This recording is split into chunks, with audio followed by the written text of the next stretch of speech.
Madame, Monsieur, bonjour et merci d'être à l'écoute de Canal Académie.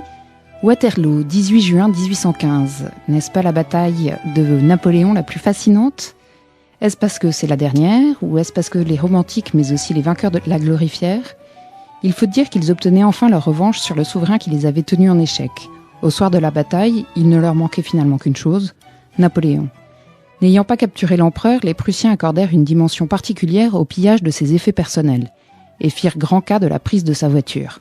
Près de 2 siècles après Waterloo et la chute de Napoléon, la berline de l'empereur et une partie du butin conquis par les Prussiens sont pour la première fois présentées à Paris pour une exposition exceptionnelle qui se tient au musée de la Légion d'honneur jusqu'au 8 juillet 2012. Pour ceux qui n'auront pas la chance de se rendre sur place, je les renvoie au catalogue de l'exposition, La berline de Napoléon, publié chez Albin Michel et dirigé par Jean Tullard de l'Académie des sciences morales et politiques. Grâce à nos 2 invités d'aujourd'hui, nous allons tenter donc, dans cette émission, de retracer l'histoire de ce fameux butin de Waterloo et d'élucider certains mystères s'y rapportant. Nous parlerons aussi des pièces constituant le butin et présentées à la Légion d'honneur. Pour cela, j'ai donc le plaisir de recevoir 2 des auteurs du catalogue, Madame Anne de Chefdebien, conservateur au musée de la Légion d'honneur, et Monsieur Thierry Lenz, directeur de la Fondation de Napoléon. Bonjour à vous 2. Bonjour. Bonjour. Quelle histoire en effet que celle de ce butin et donc de cette exposition. Je me tourne vers vous, Madame de Chefdebien. C'est la première fois finalement que la Légion d'honneur, que le musée de la Légion d'honneur présente les décorations de Napoléon Ier. C'est incroyable, non ?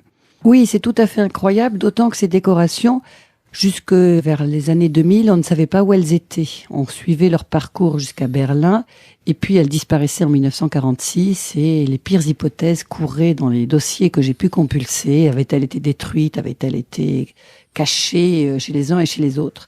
Et pas du tout, elles ont réapparu donc au musée historique de Moscou à l'occasion d'une exposition sur les 2 empereurs Alexandre et Napoléon Ier. Et les Russes ont accepté exceptionnellement de nous les prêter avant de les présenter de façon tout à fait pérenne dans leur musée Napoléon, la fameuse aile qu'ils font pour célébrer le bicentenaire de 1812. Alors nous allons plonger dans l'histoire rocambolesque du butin de Waterloo et dans le contexte de la prise des voitures de l'empereur, avec vous, Thierry Lenz, qui consacrait un chapitre dans le catalogue de l'exposition. Il s'agit finalement d'une histoire difficile à écrire, en raison de la documentation, si j'ai bien compris, peu fiable et rare. Oui, disons qu'on savait jusqu'à présent que, à la fin de la bataille de Waterloo, dans la panique générale qui a étreint l'armée française, des voitures de Napoléon avaient été prises par les Prussiens. On savait qu'il y en avait 2. En fait, dans le catalogue, Pierre Branda nous montre que d'autres voitures de ce qu'on appelait la maison de l'empereur, donc les services qui entouraient Napoléon, ont été prises. Chacun, dans ses mémoires, a raconté un peu l'histoire, je dirais, à sa façon. La façon la moins historique étant celle utilisée par les officiers prussiens, qui disaient que, en fait, ils avaient pris les voitures alors que Napoléon était encore à l'intérieur, etc., etc. En réalité, ce qui est très difficile, et encore le travail que nous avons fait peut être contesté, c'est de savoir, au fond, à quel moment les voitures ont été prises, ça on arrive quand même à le savoir. Ce qu'elles contenaient, ça reste encore un grand problème. Mais je dirais qu'au fond, c'est pas très très important parce que aujourd'hui, ce qui est présenté à la Légion d'honneur est, je dirais, une collection assez sûre. Ce sont vraiment des choses qui appartenaient à Napoléon et qui étaient dans une des voitures de la maison de l'empereur. Ensuite, qu'elles aient été sous le siège de l'une ou dans la malle de l'autre, c'est un débat qui reste encore ouvert. Donc 2 voitures différentes ont été saisies, dans celles qui appartenaient personnellement à l'empereur, parce que comme vous l'avez dit à l'instant, il y en a plusieurs qui appartenaient à la maison. Donc une berline et un landau. Voilà, alors ce que peut-être nos auditeurs ne savent pas encore, mais ils le sauront dès qu'ils auront lu le livre de Pierre Branda sur la maison de l'empereur, c'est que Napoléon en déplacement ne se déplaçait pas, je dirais, avec des véhicules de l'État, mais avec des véhicules qui lui appartenaient en propre au travers d'une institution qui s'appelait la maison de l'empereur. Donc dans ces véhicules, lui servaient à ses déplacements. On voit toujours Napoléon à cheval, il voyageait beaucoup en voiture. Et notamment, l'étiquette voulait que l'empereur ne quitte pas le champ de bataille à cheval, mais le quitte dans une voiture. Donc c'est à cette fin que des voitures étaient toujours positionnées non loin de la garde impériale sur les champs de bataille afin de permettre à Napoléon à la fois de se déplacer rapidement, et ça c'est l'hypothèse Landau, ou alors de quitter le champ de bataille, j'allais dire pas cérémonieusement, mais enfin en tout cas en souverain, et ça c'est le cas de la berline. Alors, ces 2 voitures attendaient Napoléon à la fin de la bataille de Waterloo à 2 endroits différents. Ne voyant pas arriver Napoléon, les responsables des convois les ont fait converger vers le seul point de passage de la rivière qui était que les fuyards devaient franchir, qui se trouvait près de la commune de Genappe. Et à cet endroit, il y avait une telle cohue, il y avait un véritable embouteillage de canons, de voitures, de fantassins, de cavaliers, que sais-je encore. Ces voitures ont été retardées et donc ont été saisies par des soldats prussiens qui poursuivaient l'armée française. Et aussitôt, les Prussiens commencent à les piller. Voilà, alors elles ont été immédiatement pillées, je dirais, par les soldats, qui se sont servis, alors d'abord sans doute avec des objets, puisqu'on en a retrouvé quelques-uns qui viennent de ce premier pillage. Et puis, ils ont aussi beaucoup pillé les valeurs qu'il y avait à l'intérieur de la voiture, dont un collier de diamants, dont ce qu'on appelait des diamants en grains, c'est-à-dire des diamants non montés, que Napoléon avait emportés avec lui, parce qu'il emportait toujours des fonds importants, à la fois pour ses besoins, mais aussi pour financer un certain nombre d'opérations qu'il aurait voulu financer sur sa cassette personnelle. Donc, il y a eu un premier pillage. Puis des officiers généraux sont arrivés, ont arrêté ce pillage, ont récupéré les voitures afin qu'elles soient les trophées du vainqueur. Et donc l'une a été immédiatement envoyée par un des officiers à son épouse en Allemagne et l'autre a été offerte au feldmaréchal Blücher, qui lui-même l'a envoyée à son épouse avec un certain nombre d'effets qui avaient été retrouvés dans les voitures, un chapeau, une redingote, sans doute les décorations. Voilà. On va détailler un peu plus sur le butin. Mais alors, de nombreuses légendes se rapportent à cet épisode de la prise des voitures de Waterloo. Oui, alors la légende, généralement, elle naît de ce qu'on ne sait pas, de ce qu'on peut supposer. Et bon, la principale, c'est que la prise des berlines, si on peut dire les choses comme ça, dont vous avez remarqué qu'aucune des deux n'est vraiment une berline, mais enfin on les appelle comme ça, la prise des berlines a donné lieu à des récits héroïques, du genre que c'est au moment où Napoléon montait dans sa voiture, par l'autre porte est apparu un Prussien, donc il s'est sauvé, tête nue, sans armes, etc., ce qui explique qu'on les ait récupérés, le chapeau et son épée.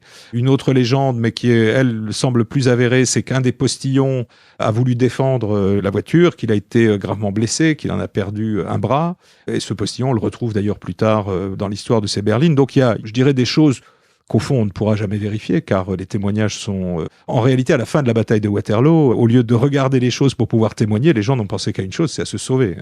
Il y a eu une panique, comme il en arrive de temps en temps sur les champs de bataille, et qui décide de la journée, c'est-à-dire que tout le monde ne pensait qu'à une chose, c'était à se sauver. Alors, les employés de la maison de l'empereur ont fait ce qu'ils ont pu pour défendre les voitures, mais bon, il y a un moment où tout le monde a voulu, disons-le un peu trivialement, sauver sa peau. Alors, comme vous le disiez à l'instant, il y a le feldmaréchal Blücher a donc récupéré le landau, et c'est ce landau qui est présenté à la Légion d'honneur, et il est conservé en effet dans les collections de la Malmaison. Comment est-il parvenu jusqu'à la Malmaison ? Il est parvenu à Malmaison par un dépôt transformé en don. En 1973, les descendants du maréchal Blücher ont confié le landau à Malmaison. Et en 1975, il a été décidé de le donner. Et donc depuis, le landau est dans le pavillon des voitures, donc en rentrant à droite dans le château de Malmaison. Et en pas très bon état, si j'ai bien compris. Non, il faut pas non plus exagérer. C'est vrai que c'est un landau qui après... Il a beaucoup voyagé, ce landau, puisqu'il avait été livré en 1812 pour la campagne de Russie. Livré en retard, l'empereur était déjà à Vilna. Caulaincourt était désespéré parce qu'il n'avait pas de serrure. Donc c'est pour la petite histoire, mais c'est amusant. Alors que les clés de la berline, celles qui a brûlé, nous les exposons aussi. Elles sont aussi à Malmaison, mais c'est les clés de la grosse dormeuse qu'Archambault, en sauvant sa peau, comme l'a dit Monsieur Lentz, avait soigneusement fermée quand même et prise avec lui. Donc le landau était très empoussiéré, les bois, et bien sûr, ont été attaqués par des insectes, et donc il a fait l'objet d'une campagne de restauration menée dans le but pour pouvoir être exposé. Et cette campagne de restauration a été financée donc par la Société des Amis du Musée de la Légion d'honneur, que je tiens à remercier à cette antenne, parce que c'est quelque chose qui a été très généreusement mis en place. Oui, et puis quelque chose que Madame de Chefdebien ne vous dira pas, parce que sa modestie est connue dans la ville, c'est que il faut absolument aller la voir là, parce que d'abord, elle a été effectivement très bien restaurée, et elle est présentée de telle sorte qu'on la voit de près et que on peut tourner autour, c'est-à-dire qu'on la voit sous tous les angles. Ce qui n'est pas toujours le cas à Malmaison. Et à Malmaison, il faut avoir en plus la chance que le musée des voitures soit ouvert, ce qui doit arriver à chaque mort d'évêque ou à peu près. Donc, pour la journée du patrimoine. Voilà, pour la journée du patrimoine, c'est-à-dire une fois par an. Donc il faut absolument aller le voir là, parce que je crois, enfin on peut dire, d'abord, elle est mise en valeur, elle est bien éclairée, c'est véritablement... Et avec les objets du butin, avec donc, les objets du butin autour. Tout autour. Tout a de l'intérêt dans cette exposition, mais c'est un des intérêts majeurs, c'est que là, on a véritablement l'objet j'allais dire sous la main, non, c'est interdit, mais il est là, quoi, hein, et on le voit, et on peut le voir et le revoir, puisque, vous le savez, c'est le musée de la Légion d'honneur est d'entrée gratuite, donc on peut y aller, y retourner le lendemain, et y retourner encore le surlendemain. Il fait bien votre publicité. On a évoqué donc l'histoire de la prise du butin, et on n'a pas encore parlé d'une partie très importante du butin, que sont les décorations, et donc qui sont présentées, bien entendu, au musée de la Légion d'honneur. Alors, où est-ce qu'elles ont été saisies ? Alors, probablement dans la voiture de Marchand. Ça, Pierre Brandat a merveilleusement dénoué les chevaux de cette maison de l'empereur. Donc, les décorations, selon toute probabilité, étaient dans la voiture de Marchand qui transportait les effets de l'empereur. Pour les États officiels prussiens, les décorations ont été prises par le trompette Schmidt dans le Landau. Donc c'est très amusant parce que dans les rapports officiels aux Prussiens, effectivement, les décorations venaient du Landau en berline que nous exposons. Mais pratiquement, elles étaient probables dans la voiture de Marchand. Et Marchand raconte dans ses mémoires parfaitement comment il a dû abandonner sa voiture prise dans ce fameux embouteillage et a continué sa route à pied. Et donc Napoléon se promenait sur les champs de bataille avec toutes ces décorations. Ça paraît étrange, effectivement, mais Napoléon avait avec lui tout ce dont il aurait pu avoir besoin et que sa maison faisait suivre au cas où. Et donc, il ne faut pas oublier qu'il aurait pu rencontrer effectivement ses alliés de la veille et leur montrer justement que l'ennemi d'aujourd'hui lui avait offert les décorations qui étaient des témoignages d'amitié et d'alliance. Donc, c'était quand même formidable comme outil politique. Il ne faut pas oublier que les décorations donc reflètent d'une façon extrêmement précise la politique diplomatique et hégémonique de l'empereur. Oui, c'est mis en valeur d'ailleurs par un très bon chapitre de Michel Quérotret dans le catalogue. Donc ces décorations de Napoléon Ier, à la limite pour les objets qui sont marqués du N ou autre chose, c'est facile de les identifier. Ces décorations, comment peut-on être sûr qu'elles sont vraiment de Napoléon ? Puisqu'il y avait aussi des décorations, je crois, qui appartenaient au roi Jérôme dans les voitures. Enfin. Alors, je suis pas sûre que le roi Jérôme ait fait suivre ses décorations. Je pense qu'il y a des décorations, par exemple, de Maret. Parce qu'effectivement, Maret, le duc de Bassano, avait sa voiture à côté et lui a abandonné sa voiture et continue à pied. Donc, il est possible que certaines décorations. Mais pour ce qu'il est des décorations de Napoléon, c'est relativement facile. Il faut toujours croire quand même leur histoire. On a un inventaire de la garde-robe de l'empereur en 1812 qui détaille tous ses ordres étrangers. Et on voit très bien que dans son testament, il ne reste plus qu'un collier de la Toison d'Or, un ordre étranger. Donc, entre-temps, les décorations se sont volatilisées. Et on sait que le maréchal Blücher, le 19 juin au matin, reçoit une cassette avec tous les ordres de l'empereur à l'intérieur. Que fait le maréchal Blücher ? Il distrait quelques pièces qu'il va donner aux officiers d'état-major qui l'entourent ce matin-là, et le reste, il l'envoie au roi de Prusse.